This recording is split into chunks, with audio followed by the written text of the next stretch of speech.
माधोपुर नाम का एक गांव था। उस गांव में एक अजय और पार्वती नाम के पति पत्नी रहते थे। अजय सरकारी नौकरी करता था। एक दिन की बात है, गर्मी का समय था। अजय ऑफिस का काम खत्म करके रोज की तरह ऑफिस से घर जा रहा था। रास्ते में एक बाजार पड़ता है तो उसने सोचा कि आज जाते जाते सब्जी ले लेता हूँ।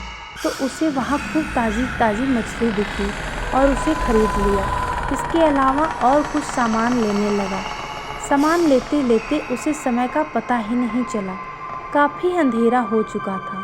घर थोड़ी ही दूर पे था तो वह सोचा कि सीधे सीधे रास्ते से जाऊंगा तो और काफ़ी रात हो जाएगी, इसलिए आज जंगल के रास्ते से जाता हूँ, जल्दी पहुँच जाऊंगा। वह जंगल की ओर अपनी गाड़ी घुमा लिया। काफ़ी अंधेरा हो चुका था और अजय तेज गति से गाड़ी चला रहा था।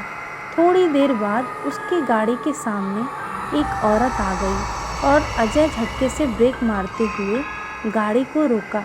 अजय उस औरत को देखा।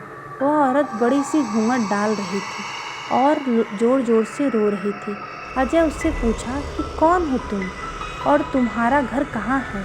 इतनी रात को इस घने जंगल में क्या कर रही हो? लेकिन वह अजय के कोई भी सवाल का जवाब नहीं दे रही थी और बस रोए जा रही थी। उसके रोने से ऐसा लग रहा था कि पूरा जंगल ही गूंज रहा है। अजय ने सोचा कि शायद किसी मजदूर की पत्नी होगी जो रास्ता भटक गई है। रास्ता बहुत ही सुनसान था, इसलिए उसने सोचा कि इस औरत की मदद की जाए। फिर अजय ने बोला कि तुम मेरे साथ मेरे घर चलो, सुबह होते ही तुम्हें तुम्हारे घर पर छोड़ दूंगा। वह अजय के साथ घर चलने के लिए तैयार हो गई और गाड़ी के पीछे बैठ गई। रीति रिवाज के कारण उसने अपने सिर पर घूंघट डाल रखा था, जिसकी वजह से उसका चेहरा छुपा हुआ था। काफ़ी रात हो गया था तो घर पर अजय की पत्नी उसका इंतजार कर रही थी। जैसे ही घर के बाहर गाड़ी की आवाज़ सुनाई दिया, वैसे ही पार्वती दौड़कर बाहर आई। उसने अजय के साथ एक औरत को देखा तो उसने अजय से पूछने कि ये कौन है जो तुम्हारे साथ आई है। अजय ने सारी कहानी पार्वती को बताया। पार्वती की तबीयत थोड़ी ख़राब थी, इसलिए वह खाना नहीं बना पाई थी। तो अजय ने बोला तुम आराम करो, आज का खाना यही बना देगी। लेकिन पार्वती को उस औरत पर शक हो गया था। उसे लगा कि ये कोई साधारण औरत तो लग नहीं रही, शायद यह कोई चोरनी होगी जो चालाकी से घर का सामान चुराने आई है।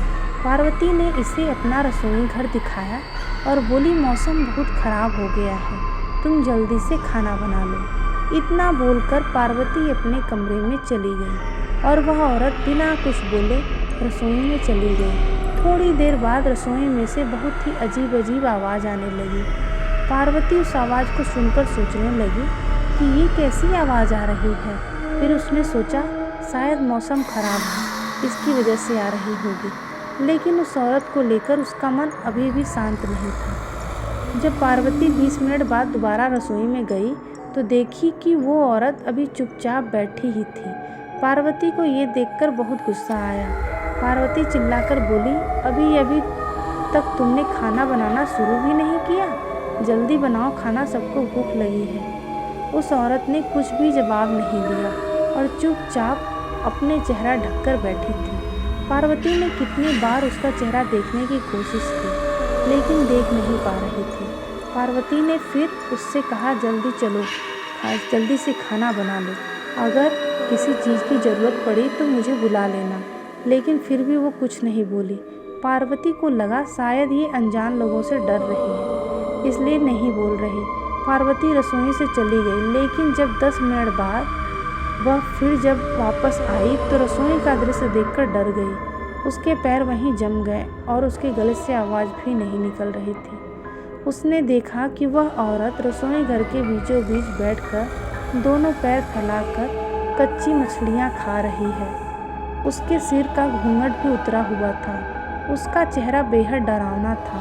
बाल बहुत बड़े बड़े और सफ़ेद थे, नाखून भी बहुत काले थे।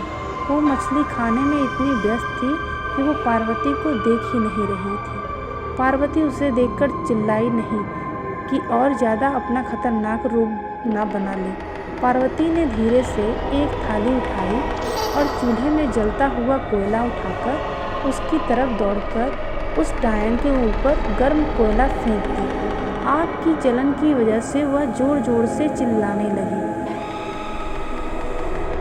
उसकी आवाज़ इतनी तेज थी कि उसे सुनकर सारा गांव इकट्ठा हो गया। पार्वती ने उसे आग दिखा दिखाकर अपने घर से बाहर की।